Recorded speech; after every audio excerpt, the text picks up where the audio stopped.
morning, students. I am Rajen Chhipa from Pragya academy Gangapur city. कैसे हैं आप? अच्छे हैं? तो चलिए, कल हमने पढ़ा था एलिवेशन इन बॉइलिंग पॉइंट। आज हम पढ़ते हैं depression in freezing point, third colligative property see, जिसका नाम है डिपर्शन इन फ्रीजिंग पॉइंट। बस यहाँ पर फ्रीजिंग पॉइंट आएगा, बाकी जो डेरिवेशन है सेम एज इट इज कल की तरह ही आएंगे, तो ज़्यादा चेंज नहीं है आज का डेरिवेशन, कल जैसा ही है। बस जहाँ पर टीवी था वहाँ आज टीएफ आएगा, जहाँ कल एलिवेशन था आज डिपर्शन आएगा, जहाँ बॉइलिंग पॉइंट था वहाँ आज फ्रीजिंग पॉइंट आएगा, और जहाँ केवी था वहाँ आज केएफ आएगा। तो आप देखिएगा कैसे करते हैं अपन इन चीज़ों को, वो देखिएगा। क्लियर है? डिपर्शन इन फ्रीजिंग पॉइंट क्या होता है? यहाँ पे हमने ले लिया एक वॉलेटाइल सॉल्वेंट ले लिया, मतलब प्योर सॉल्वेंट ले लिया। यहाँ पर ये प्योर सॉल्वेंट है, और इस प्योर सॉल्वेंट के अंदर हमने यहाँ पर एक नॉन वॉलेटाइल सॉल्यूट मिला दिया। क्लियर? और ये नॉन वॉलेटाइल सॉल्यूट मिला दिया, तो जो ऑब्टेन सॉल्यूशन है उस सॉल्यूशन का जो फ्रीजिंग पॉइंट आएगा वो इस प्योर सॉल्वेंट के फ्रीजिंग पॉइंट से लेस ऑब्टेन होगा, मतलब T is less than TF। Clear है? Then this decrement in freezing point is known as depression in freezing point. मतलब अगर मुझसे कोई डेफिनेशन पूछे तो क्या डेफिनेशन होगी, तो आप कहेंगे when a non volatile solute is dissolve in pure solvent then the freezing point of the solution is often less than pure solvent। Clear?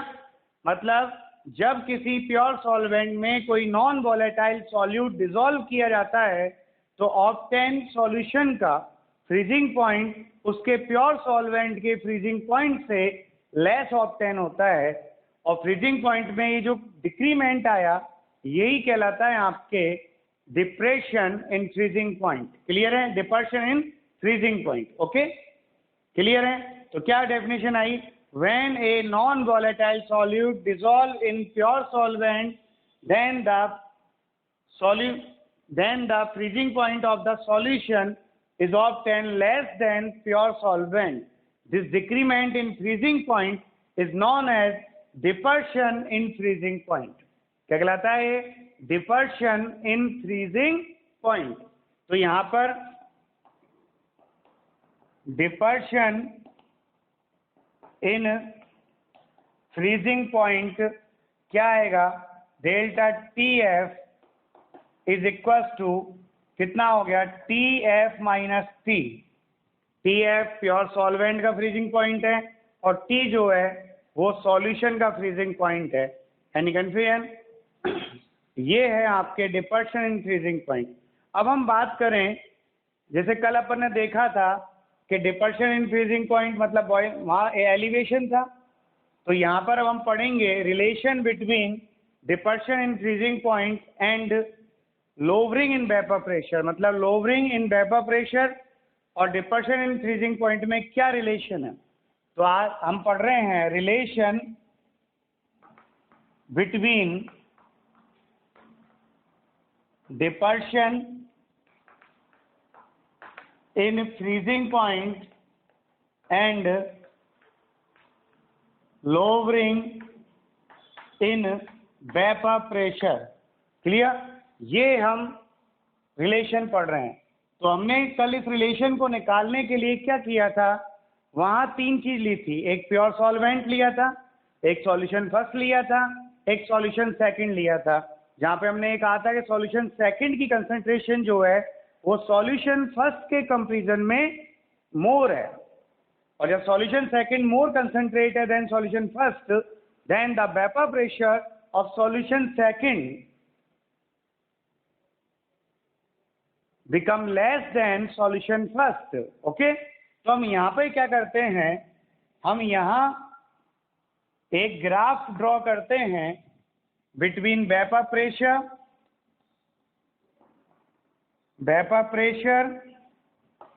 And temperature, किस किस के लिए? प्योर सॉल्वेंट, सॉल्यूशन फर्स्ट, 3 चीज ले ली अपन ने, एक तो प्योर सॉल्वेंट, एक सॉल्यूशन फर्स्ट, एक सॉल्यूशन सेकंड। यहाँ सॉल्यूशन सेकंड मोर कंसंट्रेट है। राधे। तो यहाँ जो प्योर सॉल्वेंट है उसका कर्व जो है वो सबसे ऊपर ऑब्टेन होगा। तो आप यहाँ देखिए, ये आपके प्योर सॉल्वेंट हो गया, ये सॉल्यूशन फर्स्ट हो गया और ये सॉल्यूशन सेकंड हो गया। क्लियर है? ये प्योर सॉल्वेंट है, ये सॉल्यूशन फर्स्ट है और ये सॉल्यूशन सेकंड है, और ये जो है वो सॉलिड सॉल्वेंट है। क्या है ये? सॉलिड सॉल्वेंट है। क्लियर है? तो हमने क्या कहा? हमने कहा कि भाई इस रिलेशन को फाइंड करने के लिए हम प्योर सॉल्वेंट, सॉल्यूशन फर्स्ट और सॉल्यूशन सेकंड के लिए हम ग्राफ ड्रॉ करते हैं या प्लॉट करते हैं between vapour pressure and temperature. तो यहाँ पर सबसे ऊपर जो ऑब्टेन होगा वो प्योर सॉल्वेंट का कर्व ऑब्टेन होगा, फिर सॉल्यूशन फर्स्ट का, सबसे नीचे सॉल्यूशन सेकंड का। ये तीनों कर्व या तीनों ग्राफ प्योर सॉलिड सॉल्वेंट के ग्राफ को पॉइंट ए, बी और सी पर मिलते हैं। क्लियर है? और जहां पर मिलते हैं वही उनके क्या है? वेपर प्रेशर है। तो यहाँ पर P0 आ गया प्योर सॉल्वेंट का, ये सॉल्यूशन फर्स्ट का आ गया P1 और सॉल्यूशन सेकंड का आ गया P2। क्लियर है? तो P0 क्या है? P0 वेपर प्रेशर है प्योर सॉल्वेंट का, P1 वेपर प्रेशर है सॉल्यूशन फर्स्ट का और P2 वेपर प्रेशर है सॉल्यूशन सेकंड का। और इन वेपर प्रेशर पर हम जानते हैं the temperature on which the vapour pressure of a liquid become equal to the solid solvent, clear है, is known as freezing point. तो इस टेम्परेचर पर हो रहा है इक्वल इसके। क्लियर है? तो कितना हो गया ये? TF। क्या है ये? TF, जो कि क्या है आपका प्योर सॉल्वेंट का फ्रीजिंग पॉइंट है। फिर यहाँ पर मिलेगा ये T1, ये सॉल्यूशन फर्स्ट का फ्रीजिंग पॉइंट है, और ये T2 सॉल्यूशन सेकंड का फ्रीजिंग पॉइंट है। क्लियर है? तो आपने क्या किया यहाँ पर, ये मिले तो ये पॉइंट यहाँ D मिला और ये E पर कट रहा, ये वाला पॉइंट। क्लियर? तो आपने क्या किया, freezing depression in freezing point और लोअरिंग इन वेपर प्रेशर में रिलेशन निकालने के लिए pure solvent, solution first, solution second, इन तीनों को लिया और लेके वेपर प्रेशर और टेम्परेचर के बिटवीन ग्राफ ड्रॉ किया। तो ये ग्राफ ड्रॉ किया तो सबसे पहले सबसे ऊपर प्योर सॉल्वेंट का कर्व ऑब्टेन हुआ, फिर सॉल्यूशन फर्स्ट का, सबसे नीचे सॉल्यूशन सेकंड का, because solution second is more concentrated than solution first. अब ये तीनों कर्व जो हैं वो सॉलिड सॉल्वेंट के कर्व को पॉइंट ए, बी और सी पर काटते हैं, और पॉइंट ए, बी और सी पर काटते हैं तो यहाँ पर पॉइंट ए, बी और सी पर इनके जो वेपर प्रेशर हैं वो क्या है? P0, P1 एंड P2 हैं। P0 pure solvent, P1 solution first, P2 solution second. फिर यहाँ पर इन्हीं पॉइंटों पर नीचे देखें तो TF, T1, T2 पर मिलते हैं। TF प्योर सॉल्वेंट का फ्रीजिंग पॉइंट है, T1 सॉल्यूशन फर्स्ट का फ्रीजिंग पॉइंट है, T2 सॉल्यूशन सेकंड का फ्रीजिंग पॉइंट है।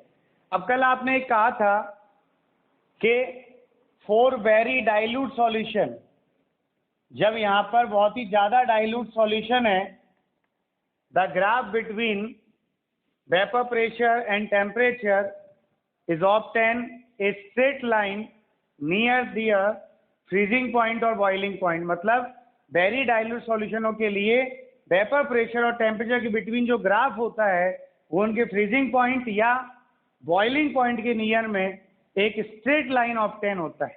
क्या ऑब्टेन होता है? एक स्ट्रेट लाइन ऑब्टेन होता है। तो फॉर वेरी डाइल्यूट सॉल्यूशन, क्या कहा मैंने? For very dilute solution the graph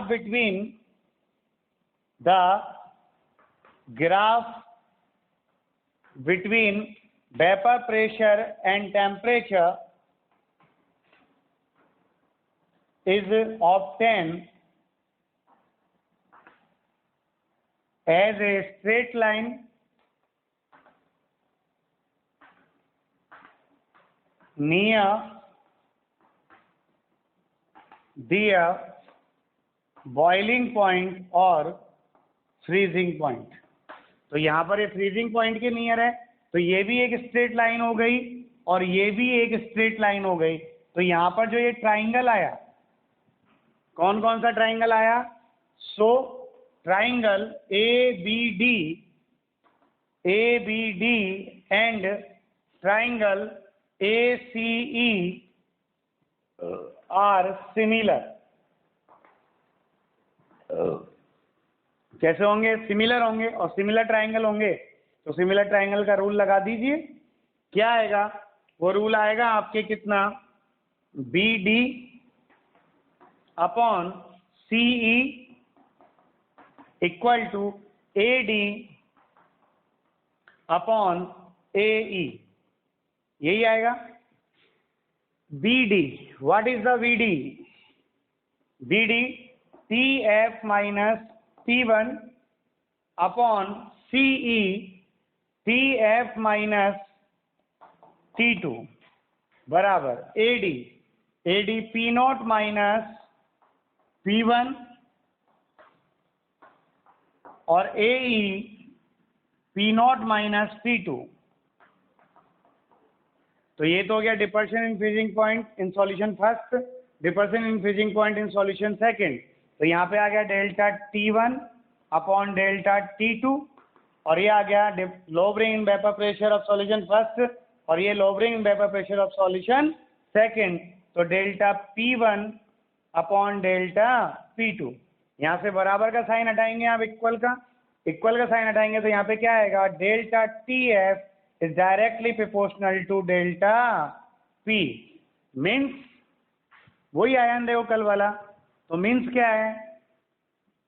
डिपर्शन in freezing point is directly proportional to lowering in vapour pressure. Means जितनी ज्यादा लोअरिंग इन वेपर प्रेशर होगी उतनी ही ज्यादा डिपर्शन इन फ्रीजिंग पॉइंट होगा। Any confusion? कोई दिक्कत है तो आप बताइए। क्लियर है? ये आ गया कंप्लीटली? कोई प्रॉब्लम? तो क्या आया फाइनल स्टेटमेंट? फाइनल स्टेटमेंट आया that is डिपर्शन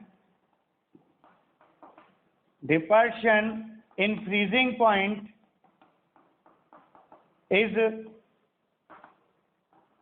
directly proportional to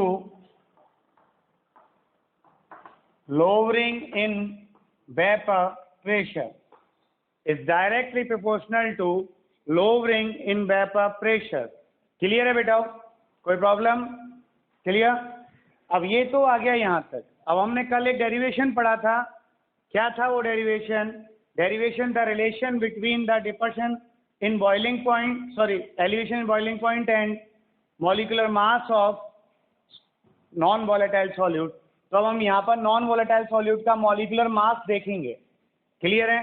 तो वो देखिएगा कैसे निकालेंगे। कल जैसा ही डेरिवेशन करते हैं, कोई प्रॉब्लम आए तो बताइएगा मेरे को। वैसे तो आएगी नहीं प्रॉब्लम, ठीक है, और आती है तो आप मुझे बताइएगा। कोई दिक्कत है तो बोलिएगा।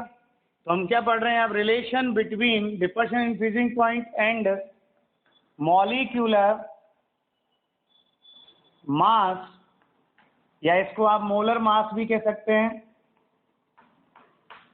Molar mass of non volatile solute.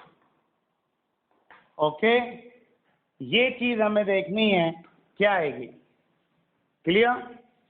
तो अभी तो आपने बताया कि क्या था। तो आपने कहा था अभी वी नो डैट क्या? Depression in freezing point is directly proportional to lowering in vapour pressure. Clear? तो delta TF is equal to small k into delta P। This is the equation 1। Clear? ये k क्या है? Small k some proportionality constant है। क्या है भाई? Proportionality constant है। तो मैंने कह दिया here K is equal to constant, वो भी कौन सा, प्रोपोर्शनलिटी। क्लियर है। फिर हम यहाँ बात करें, और हम यहाँ बात करें क्या आएगा वो देखिएगा। आप जानते हैं since delta P equal to क्या होगा, P not into W A upon M A into M B upon W B, ये होता है डेल्टा पी। तो डेल्टा पी की वैल्यू यहाँ रख दीजिए आप। क्लियर है। तो अपन ने कह दिया फ्रॉम इक्वेशन वन में वैल्यू पुट कर दीजिए डेल्टा पी की। क्या आएगा, delta T F equal to small K into delta P, कितना, P not into W A upon M A into M B upon W B. ये आ गया इक्वेशन नंबर 2। अब आप जानते हैं यहाँ पर के कांस्टेंट है, पी नॉट कांस्टेंट है कि प्योर सॉल्वेंट का वेपर प्रेशर जो फिक्स होता है, और एम बी क्या है, प्योर सॉल्वेंट का मॉलिक्यूलर मास है जो कि कांस्टेंट है। तो आपने कहा since K comma P naught and M B are constant, so इन तीनों को मिलाकर एक नया कांस्टेंट लिख दें। So K into P not into M B is equal to new constant capital K, जिसे हम कहते हैं डिपर्शन कांस्टेंट। क्या बोलते हैं इसे, डिपर्शन कांस्टेंट बोलते हैं। क्लियर है। अब यहाँ पर हम बात करें कि यहाँ वैल्यू पुट कर दें इक्वेशन 2 में, तो फ्रॉम इक्वेशन 2 में क्या आएगा, delta T F equal to K P not और एम बी के प्लेस पर कैपिटल के रख दिया, और यहाँ पे क्या आ गया, into W A upon M A into 1 upon W B, equation number 3 आ गया। क्लियर है। अब यहाँ पे हम डिपर्शन कांस्टेंट की डेफिनेशन निकालेंगे, जैसे अपन ने वहाँ केवी की निकाली थी वैसे यहाँ के, जैसे वहाँ पे निकाली थी एलिवेशन कांस्टेंट की, ऐसे यहाँ पे निकालेंगे डिपर्शन कांस्टेंट की। तो आपने क्या कहा, आपने कहा if N A equals to W A upon M A equals to 1 mole and W B equals to 1 gram, then तो क्या होगा, तो यहाँ पर delta T F equals to K आएगा। क्या आएगा, delta T F equals to K आएगा। भाई यहाँ पर ये 1 मोल रख दिया, ये 1 ग्राम रख दिया, तो ये के हो गया। इसका मतलब क्या है, when 1 mole of a non volatile solute, क्या बोला मैंने, when 1 mole of a non volatile solute is dissolve in 1 gram of pure solvent. क्या कहा मैंने, when 1 mole of a non-volatile solute is dissolved in 1 gram of pure solvent, then the dispersion in freezing point is known as dispersion constant. Clear? मतलब जब 1 मोल non volatile solute को 1 ग्राम solvent में dissolve किया जाता है, तो वहाँ सॉल्यूशन के फ्रीजिंग पॉइंट में होने वाला जो डिक्रीमेंट है या डिपर्शन है, वही कहलाता है आपके डिपर्शन कांस्टेंट। क्या कहलाता है वो, डिपर्शन कांस्टेंट कहलाता है। It is represented by capital के। बट यू नो दैट, क्या जानते हैं आप ये जानते हैं कि 1 मोल सॉल्यूट को 1 ग्राम सॉल्वेंट में डिसॉल्व करना पॉसिबल नहीं है बिहेवियर, व्यवहारिकता में हम सामान्य रूप से उसे डिसॉल्व नहीं कर सकते, और नहीं कर सकते तो यहाँ हम 1 ग्राम के प्लेस पर 1 kg लेते हैं, मतलब 1000 ग्राम लेते हैं। तो हम यहाँ कह रहे हैं कि इफ एन ए बराबर W A upon M A equals to 1 mole and W B equals to 1000 gram. Clear. Then और 1000 ग्राम कर दिया, देन डेल्टा टी एफ बराबर कितना आएगा, के अपॉन 1000 आ गया, और के अपॉन 1000 को हमने एक नया कांस्टेंट दे दिया के एफ। क्या दे दिया भाई, के एफ। जिसे बोलते हैं अपन मोलल डिपर्शन कांस्टेंट। क्या बोलते हैं इसको? Molal depression constant. क्लियर है? के एफ। तो के एफ की वैल्यू ये हो गई के अपॉन 1000। तो आप यहाँ देखिएगा, क्लियर है यहाँ तक? चलिए, तो यहाँ पर आप देखिए के इक्वल टू क्या आ गया? के इक्वल टू हो गया 1000 into K F. Clear? Equation number 4 दे दीजिए इसको। इक्वेशन 4 से के की वैल्यू को इक्वेशन 3 में पुट कर दीजिए।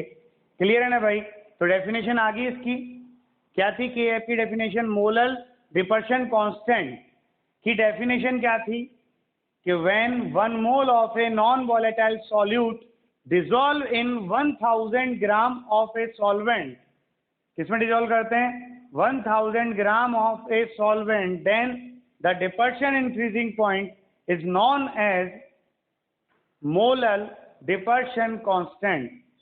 Then the dispersion in freezing point is known as molal depression constant. Any confusion? चलिए, अब यहाँ पे के इक्वल टू हो गया 1000 इंटू के एफ। तो फ्रॉम इक्वेशन 3 and 4, तो 3 में के की वैल्यू पुट कर दीजिए। तो delta T F is equal to हो गया, के की वैल्यू रखी कितनी? 1000 into K F into W A upon M A into 1 upon W B. इस 1000 को उठा के यहाँ ले जाइए। क्लियर? तो delta T F is equal to K F into W A upon M A into 1000 upon W B. Clear? अब आप यहाँ पर देखिएगा, यहाँ पर देखिएगा, ये हो गया फॉर्मूला डिपर्शन इन फ्रीजिंग पॉइंट का, जो न्यूमेरिकल में आपको काम में आएगा। अब यहाँ देखें, W A upon M A into 1000 upon W B, mass of solute upon molar mass of solute into 1000 upon mass of solvent is the molality of solution. क्या हो गया ये पूरा? मोलैलिटी। तो यहाँ पर इनकी जगह पे मोलैलिटी रख दें। तो delta T F is equal to K F into molality. क्या आएगा? के एफ इंटू मोलैलिटी, मतलब delta T F is equal to K F into M. Clear? K F को हटा दें तो delta T F is directly proportional to molality. Clear? किसके proportional होता है? मोलैलिटी के।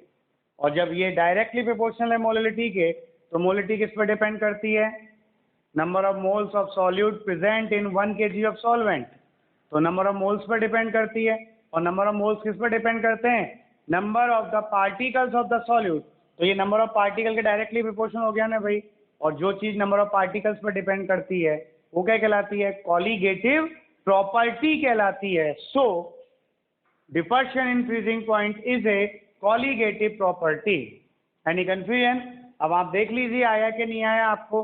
कल वाला डेरिवेशन और इस डेरिवेशन में कोई डिफरेंस नहीं है, केवल यही डिफरेंस है, जहाँ पे के वी था वहाँ यहाँ के एफ है, वहाँ टी वी था यहाँ टी एफ है, वहाँ एलिवेशन था यहाँ डिपर्शन है। और इतना था डिफरेंस है, और कोई डिफरेंस नहीं है। वहाँ बॉइलिंग था यहाँ फ्रीजिंग है। क्लियर? और ये वाला फॉर्मूला काम आएगा। कोई दिक्कत है तो आप बताइए, है क्या बेटा? वो नहीं है। तो ये खत्म हुआ डिपर्शन इन फ्रीजिंग पॉइंट। अब इस पर लेते हैं हम एक न्यूमेरिकल और फिर करते हैं अपन उस न्यूमेरिकल दे रखा है। इस न्यूमेरिकल करने से पहले जो हमारे फॉर्मूला आया था वो उसको देख लेते हैं। डेल्टा टी एफ बराबर क्या आया था? K F into W A upon M A into 1000 upon W B. तो यहाँ के एफ क्या था? मोलल डिपर्शन कांस्टेंट था। तो जो के एफ था उसका फॉर्मूला वही के वी की तरह आएगा। तो ये फॉर्मूला आपको डायरेक्ट याद करना है के एफ का, तो ये लिख लेना पहले उसमें। तो के एफ कितना था? M B R T F square upon delta H fusion into 1000। Clear? यहाँ पर एम बी क्या था? here mb is the molecular mass of solvent, r जो है वो क्या है आपका गैस कांस्टेंट, Tf जो है वो आपका freezing point of solvent, clear, और डेल्टा H फ्यूजन जो है ये है latent heat of fusion, clear. और फिर यहाँ पर एक चीज और पूछेगा वो Kf की यूनिट, तो जो यूनिट ऑफ Kf होती है वो Kv की तरह ही होती है, कितनी, केल्विन Kg पर मोल। ये डायरेक्ट याद कर लेना क्योंकि वो डायरेक्ट पूछता है unit of Kv and Kf और formula of Kf and Kv, clear. तो ये अभी अपन ने वहाँ लिखना भूल गए थे, तो आप इसको लिख लीजिएगा वहाँ पर, ठीक है ना भाई। दोनों चीज, एक तो Kf का फॉर्मूला और एक यूनिट ऑफ Kf, क्लियर है। अब हम देखते हैं न्यूमेरिकल में क्या कहता है ये, वो देखिएगा। न्यूमेरिकल में कह रहा है 25.6 gram of sulphur is dissolve in 1000 gram of naphthalene, then depression in freezing point is 0.68 kelvin, okay. Then find the molecular formula of sulphur, तो सल्फर का मॉलिक्यूलर फॉर्मूला फाइंड करिए। Then this the Kf for naphthalene 6.8 kelvin Kg per mole.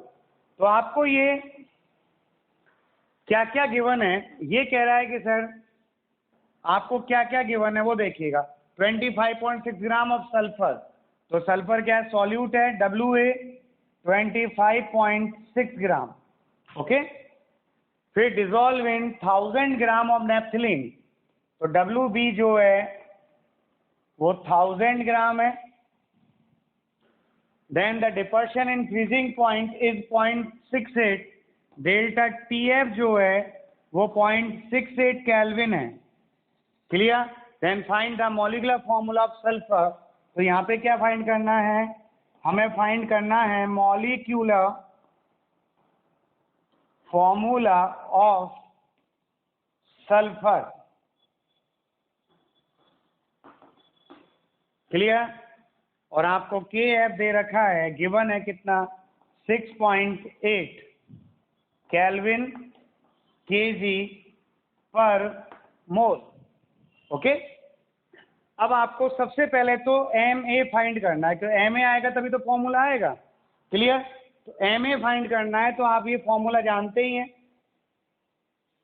डिपर्शन in freezing point का formula ये होता ही है, clear.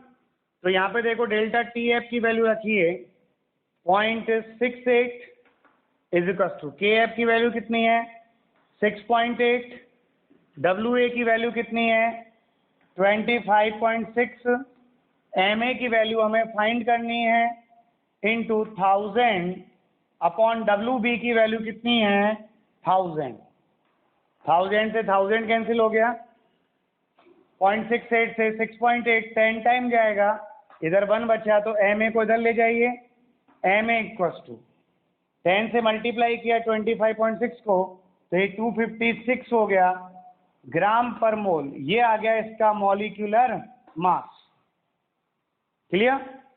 अब आप देखिए मॉलिक्यूलर मास आ गया, तो आपको क्या निकालना है कि सल्फर के एक मॉलिक्यूल में कितने सल्फर एटम है, how many sulphur atoms are present in a one molecule of sulphur. तो हम क्या करेंगे, सल्फर के एटॉमिक मास से डिवाइड कर देंगे ना भाई, तो यहाँ पर क्या आएगा, number of sulphur atoms present in A molecule, क्या आएगा, molecular mass upon atomic mass, यही होता है ना फॉर्मूला, क्लियर। तो मॉलिक्यूलर मास कितना है आपका सल्फर का 256 है, और सल्फर का एटॉमिक मास कितना होता है 32, तो डिवाइड बाई 32 8 टाइम गया, तो इसमें 8 एटम्स हो गए। और जब सल्फर के एक मॉलिक्यूल में 8 एटम्स हैं, then the molecular formula of sulphur is S8। क्या होगा भाई? S8। Any confusion? ये है डिपर्शन इन फ्रीजिंग पॉइंट। कोई कंफ्यूजन? अब इसको पढ़िएगा, फिर कल लास्ट कॉलिगेटिव प्रॉपर्टी पढ़ेंगे, ऑस्मोटिक प्रेशर, और परसों ये चैप्टर फिनिश करेंगे और फिर हम लास्ट के 2 डेज में आपको सीट भेजते हैं और उस सीट को डिस्कस करेंगे और न्यूमेरिकल करना सिखाएंगे ढंग से, ताकि ये क्वेश्चंस आप कर सकें। पहले आप थ्योरी को कंप्लीट करिए, कोई दिक्कत आए तो आप बताइएगा। इसके साथ साथ आप ओपी टंडन भी सॉल्व करते रहें और एनसीईआरटी की बुक, मतलब राजस्थान बोर्ड की बुक भी सॉल्व करते रहें। जितने भी बोर्ड के स्टूडेंट हैं वो भी ओपी टंडन सॉल्व करेंगे और राजस्थान बोर्ड की बुक भी सॉल्व करेंगे, और जो जेई वाले हैं वो ओपी टंडन के सब्जेक्टिव क्वेश्चन के साथ साथ ऑब्जेक्टिव क्वेश्चंस भी सॉल्व करेंगे। ठीक है? बोर्ड वाले बच्चे ऑब्जेक्टिव सॉल्व नहीं करेंगे, केवल सब्जेक्टिव सॉल्व करेंगे। ठीक है? Thank you.